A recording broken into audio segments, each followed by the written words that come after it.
நாடாளுமன்றத்தில் 2022-23 நிதியாண்டுக்கான மத்திய அரசின் பட்ஜெட் தாக்கல் செய்தார் நிதியமைச்சர் நிர்மலா சீதாராமன்.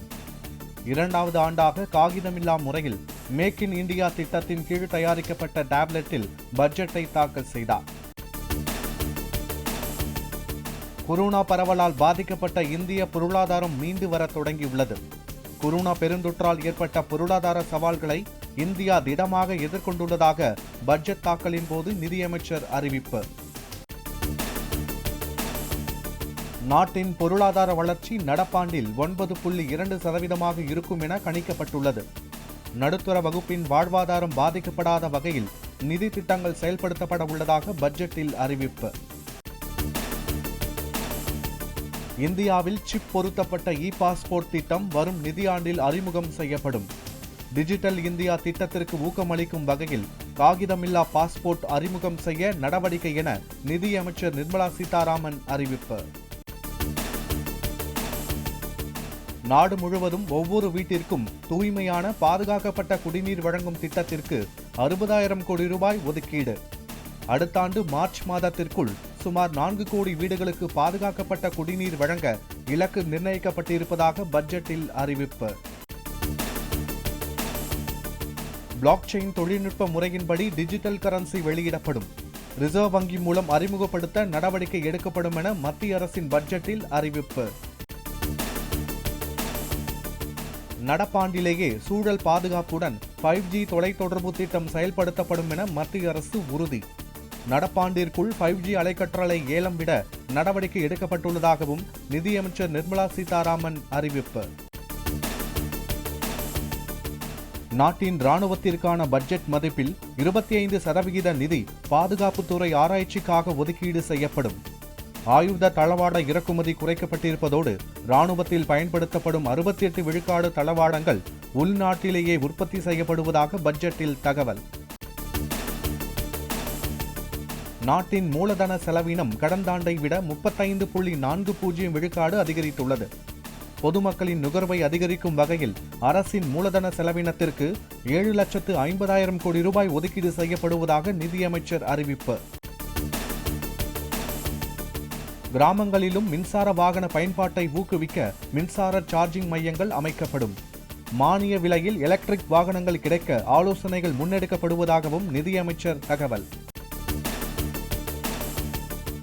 மாநில அரசு ஊழியர்களுக்கு அரசு நிறுவனம் சார்பில் NPS எனப்படும் ஓய்வூதிய திட்டத்தில் அளிக்கப்படும் நிதி பங்களிப்பு 10% இருந்து 14% உயர்த்தப்படுகிறது. நாடாளுமன்றத்தில் தாக்கல் செய்யப்பட்ட மத்திய பட்ஜெட்டில் அறிவிப்பு.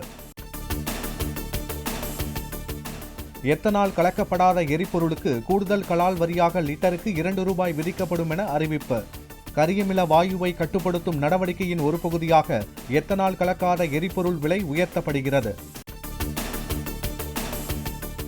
மத்திய பட்ஜெட்டால் நாட்டின் வளர்ச்சி அதிகரிக்கும் என பிரதமர் மோடி கருத்து. மக்களுக்கு சாதகமான முன்னேற்றத்திற்கு வழிவகுக்கும் என்றும் அறிவிப்பு. மத்திய பட்ஜெட்டை தாக்கல் செய்த நிதியமைச்சர் நிர்மலா சீதாராமனுக்கு பிரதமர் மோடி பாராட்டு. மக்களுக்கு சாதகமான முன்னேற்றத்திற்கும் வழிவகுக்கும் பட்ஜெட்டை தாக்கல் செய்ததற்காக புகழாரம். மத்திய பட்ஜெட்டில் விளையாட்டுத்துறைக்கு இதுவரை இல்லாத அளவுக்கு 3062.60 கோடி ரூபாய் ஒதுக்கீடு. கடந்த ஆண்டை விட கூடுதலாக 305.58 கோடி ரூபாயை விளையாட்டுத்துறைக்கு ஒதுக்கி நிர்மலா சீதாராமன் அறிவிப்பு. மிஷன் சக்தி, மிஷன் வாத்சல்யா, சாக்ஸ்கம் அங்கன்வாடி உள்ளிட்ட திட்டங்களின் மூலம் மகளிர் மற்றும் குழந்தைகளின் நலனை காக்க தொடர் நடவடிக்கை. பட்ஜெட் உரையில் மத்திய நிதியமைச்சர் நிர்மலா சீதாராமன் தகவல். வணிக பயன்பாட்டிற்கான சமையல் எரிவாயு சிலிண்டரின் விலை 91 ரூபாய் குறைப்பு. இன்று முதல் ஒரு சிலிண்டர் 1949 ரூபாய்க்கு விற்பனை செய்யப்படும் என அறிவிப்பு. தமிழகத்தில் 1 முதல் 12ஆம் வகுப்பு வரையிலான மாணவர்களுக்கு நேரடி வகுப்புகள் தொடங்கின. மாணவ மாணவிகளுக்கு உடல் வெப்பநிலை பரிசோதிக்கப்பட்டு கைகளை சுத்தம் செய்ய கிருமி நாசினி வழங்கப்பட்டன.